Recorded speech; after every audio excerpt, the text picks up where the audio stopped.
நவராத்திரி ஏன் கொண்டாடுறோம் தெரியுமா? சிவனுக்கு ஒரு ராத்திரி சிவராத்திரி, அம்பாளுக்கு 9 ராத்திரி நவராத்திரி. மகிஷாசுரன் அப்படிங்கிற அரக்கனை அழிப்பதற்காக அம்பாள் மகிஷாசுரனோடு 9 நாட்கள் போரிடுறா.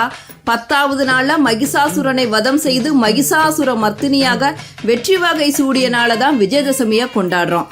புரட்டாசி அமாவாசைக்கு பிறகு வரும் அந்த 9 நாட்களை தான் நவராத்திரியா அம்மனை நினைத்து நம்ம வழிபடுறோம். நவராத்திரியில முதல் 3 நாட்கள் சக்தியை தரும் துர்க்கையாகவும், அடுத்த 3 நாட்கள் செல்வத்தை தரும் லட்சுமியாகவும், கடைசி 3 நாட்கள் கல்வி ஞானம் தரும் சரஸ்வதியாகவும் அம்பாளை வழிபடும் வழக்கம் இருக்கு.